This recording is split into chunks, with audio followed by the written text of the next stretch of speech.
Now, I'm very excited to hear from two very empowered women who are idols of mine. We are so privileged to have with us one of the most distinguished women in technology to moderate the second Fireside chat. Joining us on Zoom right now, my good friend, TV and podcast host, Miss Joyce Spring. Joyce, take it away.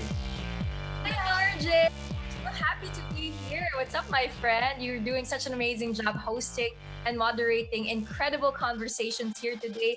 Magandang umaga po sa inyong lahat. Kamusta naman po kayo? And happy anniversary to Go Negosyo. Katulad ng sinabi ni RJ kanina, sobrang daming na-empower through Go Negosyo and of course, through the fireside chats that we've been doing throughout this morning. And I'm so honored to be moderating this one that will be joining by someone who... My screen is on. I can't turn on my...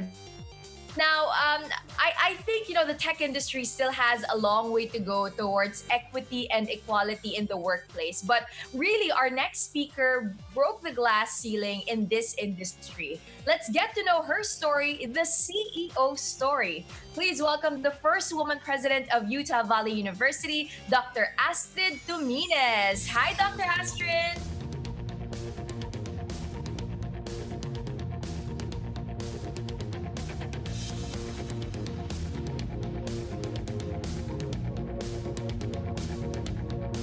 Hello, can you hear me? Yes, hi. Hi, Doc Astrid. Hi, I can't start my video. The host won't let me. Let me see. Anyway, the host has to let me in. I'm turning on my video, but I'm not able to do it. But I can hear you, Joy, so I'm happy to do an audio. Hello, Doc Astrid. We'll try to fix the tech while you're being ushered into the Zoom call. I'm guessing it's because we have so many guests on our Zoom call already. But we'll see. Can we turn on Doc Astrid's video, please? Check. There we go. I think they just made you co-host, and now I think you can try to turn off and then turn on your camera again. I've used this many times, so it wasn't my fault. But hi to morning, Philippines. Magandang umaga po sa inyong lahat. Ayan, we finally got it. Magandang umaga, Doc Astrid, and thank you so much for joining us here. First of all, we've got so many questions for you, but before we start that, kamusta naman po kayo? How are you? Well, yung buhay medyo komplikado dahil sa COVID. Alam nyo na, presidente ako ng Utah Valley University at siyempre, simula ng March 2020, lalong naging komplikado ang pagkapangulo ng isang malaking universidad dito sa United States. Mm-hmm. But it seems like yung story nyo pa lang po, I know that you're the type of person that gets on with complicated. Alam mo yun, parang kahit gano'n komplikado ang buhay, kayang-kaya nyo yan. And what I find really inspiring is that you have been such an incredible, empowering woman in the industry that you've been. You've been a Microsoft executive. Now you are the first female president of Utah Valley University. But I love the fact na lagi nyo pong binabalik yung storya nyo ng pagkabata nyo dito sa Pilipinas, sa Iloilo City, and I'm sure ang ating mga kago-negosyo ay talagang gustong marinig yung storya nyo. So why don't you share that with us? Kumusta sa lahat ng mga negosyante sa Panay Island, sa Iloilo, lalo na sa Guimaras, island ng nanay ko. At kung may mga participants from Tigbawan, kumusta din sa inyong lahat. So I often share my childhood story because people find it pretty compelling. When I was growing up, I didn't find it so compelling because it was a tough childhood. Mahirap ang buhay ko nung bata pa ako. Lumaki ako, pinanganak ako sa village, tapos lumaki ako sa squatters ng Iloilo. Salamat sa mga madre, yung mga Daughters of Charity, inimbita nila ako na pumasok sa kanilang eskwelahan, Colegio del Sagrado Corazon de Jesus. Kahit na mahirap yung pamilya ko, at least nakakuha ko ng magaling na edukasyon. At yun talaga ang nagbago ng buhay ko. That's what gave me a whole different direction. At alam ko na mga small business owners, alam ko na yung buhay ninyo, komplikado din. Pero ang gusto ko lang masabi na every day you should be learning. I've been listening to this webinar and people were referring sources for you where you could learn to be better business people, better business owners, find a mentor. So take advantage of all of that, because the entire story of my life is really about how education changed me, and education can change a life. So talagang That's mahirap kami, yung father ko, siguro may mga tricycle driver dito. Ewan ko kung magkano ang sweldo ng tricycle driver, pero yung tatay ko, he was earning mga 350 pesos a month. Nung panahon pa yon, pero kahit na nung panahon pa yon, talagang mahirap talaga kami, at saka marami kami, 7 kami, 7 kami sa pamilya, mga anak.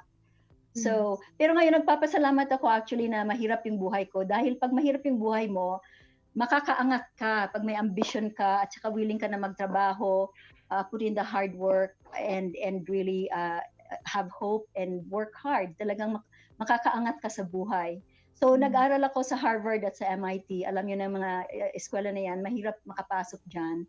At saka mahal ang tuition, pero lahat ng pag-aaral ko sa Harvard, sa master's degree ko, at saka sa PhD ko, libre lahat yon, dahil I had the grades and the good letters of recommendation and so on. So, ang pangarap, importante din. So, kailangan lahat tayo may pangarap.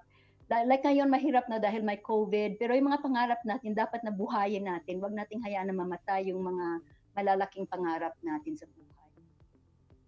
Tama yan, Doc Astrid.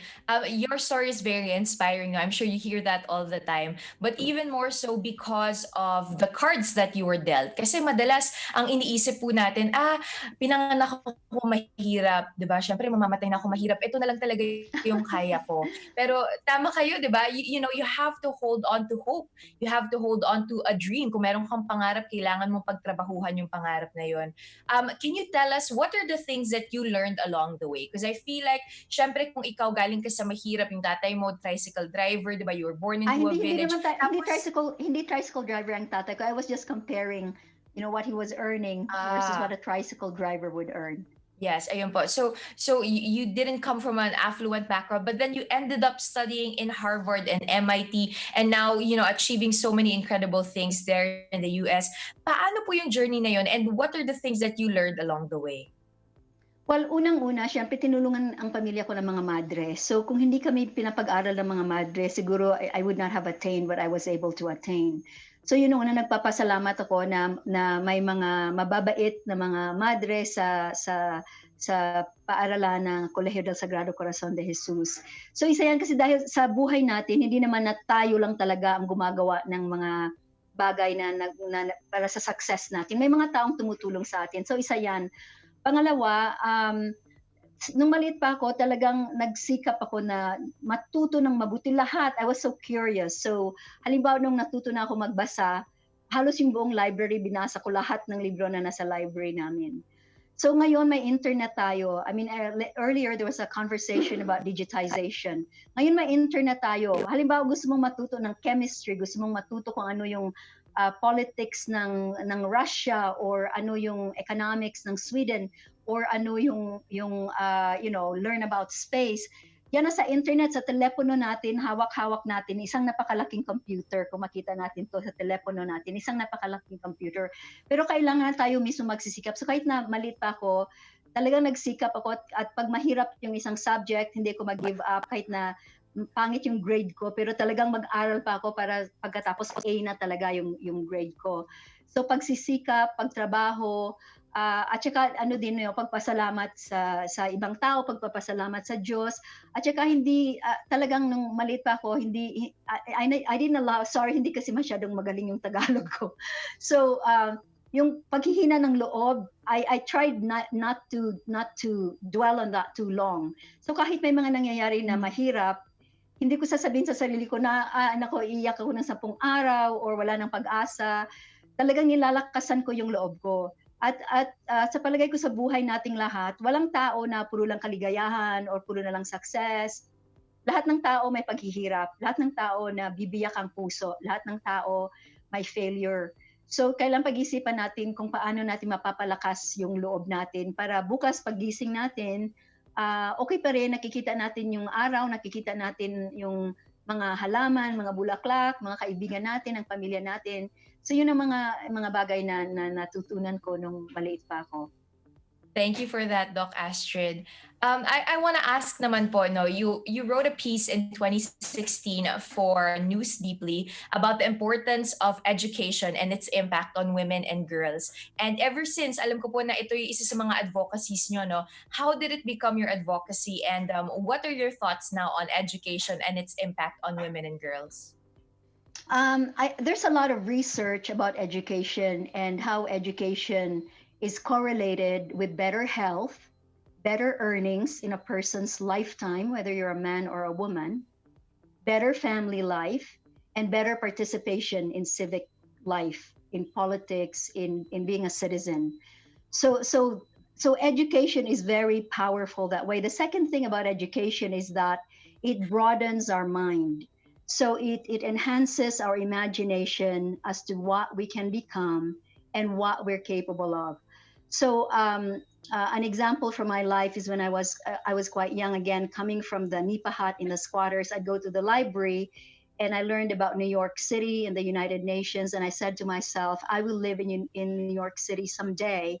I'll work for the United Nations someday. And both of those things actually came true. The only reason that I could think about those things was I was getting an education. Today, I just want to say something really quick about education because it's no longer necessarily the university. I believe the university remains extremely important. We need breadth and we need depth in education. But today, if you want to learn something modular, let's say how to do a budget, you could just go to the internet, how to bake pandesal. You could just go to the internet.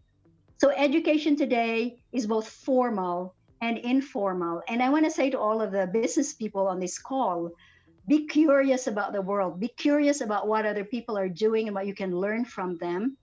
You just had Dr. Santi from Thailand. Thailand is a somewhat different country from the Philippines. It's a Buddhist country. But there is so much that you can learn from Thailand. So, get curious, get curious.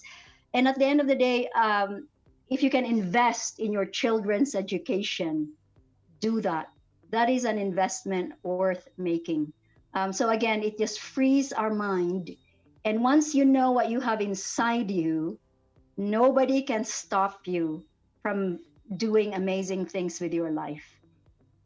Incredible. I completely agree with you, Doc Astrid. And I honestly think also that, education pushes the boundaries, and even it dissipates the boundaries around people, even people coming from poverty and difficult circumstances. Dahil sa edukasyon, they get the chance to really be able to break free from what they were born into and actually go into what they would want to become. So education is so powerful and honestly so readily available for each and every one of us now, not only through books, as you mentioned, pero the internet, diba, watching videos online or listening to podcasts, there are readily available for you.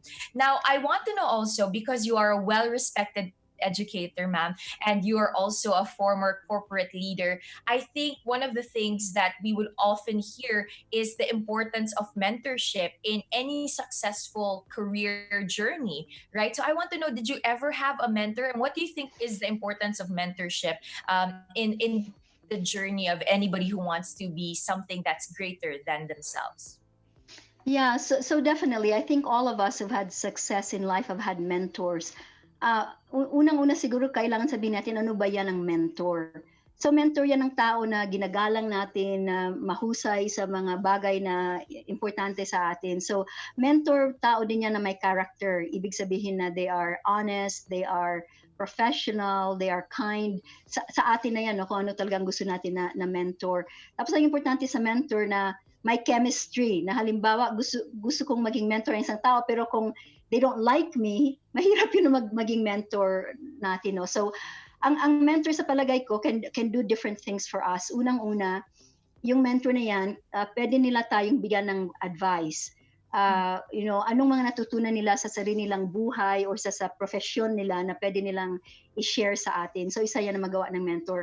Pangalawa, ang mentor, tao din yan na magsasabi sa atin kung kung pangit ang ugali natin or we're not really doing our best. Ang mentor dapat na makasabi din sa atin na you can do better, kasi ang mentor hindi pwede yan all the time sabihin na lang ng mentor, oh, awesome, hindi naman, that's not entirely useful. So, pero yung ang mentorship kasi, we don't know everything. There are different aspects of life and business and profession.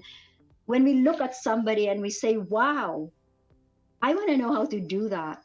Or minsan nga kahit inggit tayo, inggit can be a good thing. Inggit ako sa kanya, bakit ang ganda ng ganyan-ganyan. So pwede ako magtanong or are you willing to share? Tapos kung may chemistry, then that relationship can go on. So sa buhay ko, mga mentors ko, syempre mga madre nung malita ko, yung mga teachers ko, at nagpapasalamat talaga ako sa kanila dahil marami akong natutunan sa kanila. Not just book learning, pero character is also something they taught me. Tapos syempre sa university and then graduate school, Harvard and MIT, yung mga mentor ko, hanggang ngayon close ako sa kanila kahit na 30 years na. Pag may problema ako or may gusto akong gawin na hindi ako sigurado kung paano ko gagawin, kahit na ngayon, tinatawagan ko yung mga mentor ko na nakilala ko 20 years ago or 30 years ago.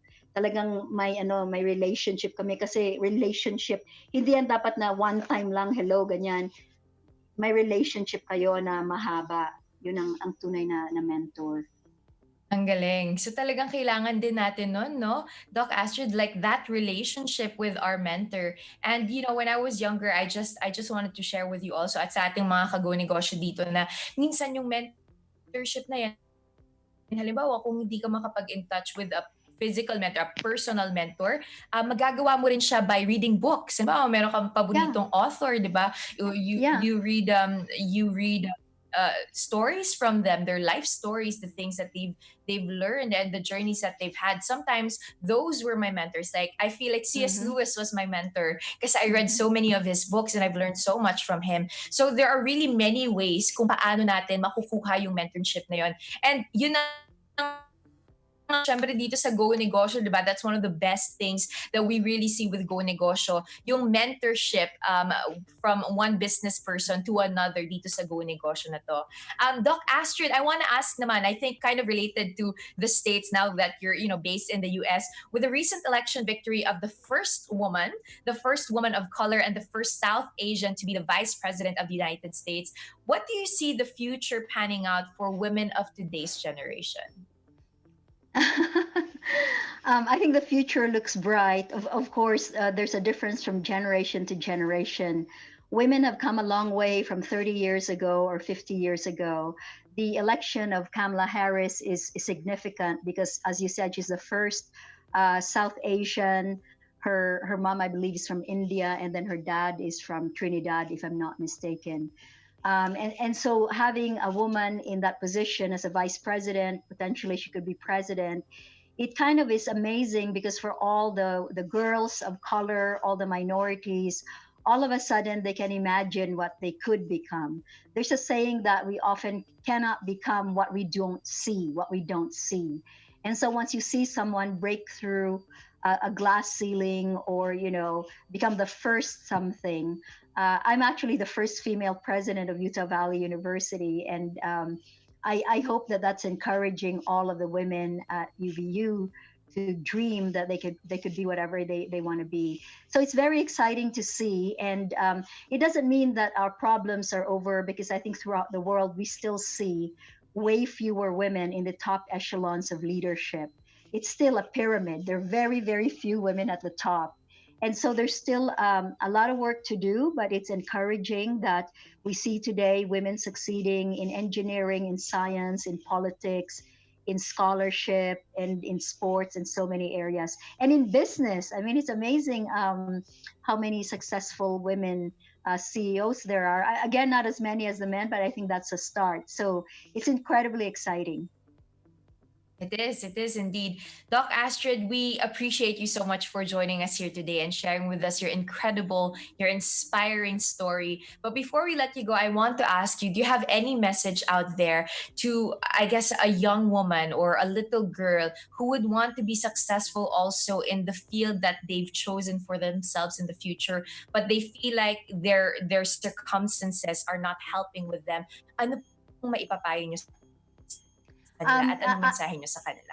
Okay, so to the young women or the young men who want to achieve big dreams in life, I'll say listen to your inner voice. Listen, value your dreams because life is short and it's your life. Don't let other people tell you what your life is about. And that can be really, really difficult. But listen to your inner voice and then be logical. What do you need to do to make your dream come true? Because it's one thing to dream, and then it's another thing to really build the dream and then make it happen. So be comfortable in your own skin. As at a very young age, be comfortable in your own skin. What do I mean by that? People may tell you you're too short. They may tell you your English isn't good enough. You're too dark. You're from the farm. You're from the province. Don't give a damn to what people tell you. Just say, I have a dream and I want to be true to it so that when I'm 70 years old, I look back and I have a smile on my face and I know that I ran the best race that I could. So that's my message. Thank you so much, Doc Astrid, and thank you very much for spending time with us here for Go Negosyo. Joyce, I'm baka- sure Thank you you, are. Joyce. Joyce, baka you can ask Dr. Astrid, madamogit salamat, Dr. Astrid. Baka gusto mong batiin sa Ilonggo yung ating mga kasama dyan ngayon sa Iloilo na nanonood sa Siyempre. Negros. Yes. Actually, ang Ilonggo ko mas manami isang sa Oo Tagalog nga ko. eh. So, kumusta sa inyo tanan dira sa Negros, sa Bacolod, sa Iloilo. Nahidlaw na ako sa Iloilo kag sa mga island tada nga tama katahom. So, kumusta sa inyo tanan? Salamat gid sa pag-attend nyo subong gabi, subong aga, agabi diri sa States. Subong aga kag I wish you all great success. Madamo gid ka salamat. Namagit salamat po. O, picture mo tayo, Joyce. Salamat. Picture mo tayo Yes. lahat, Joyce. Thank you, Doc Astrid, for joining us here. Natuwa ang mga kabunegosyo. At bago ka po umalis, why don't we do a Zoom photo? So to everyone, let's do a Zoom photo. RJ, join ka na sa Zoom photo Sumasama natin. na ako, First, sumasama na ako, Joyce. write a smile. And another one, Doc Astrid, let's do thumbs up. Thumbs up. I hope you can see my thumb.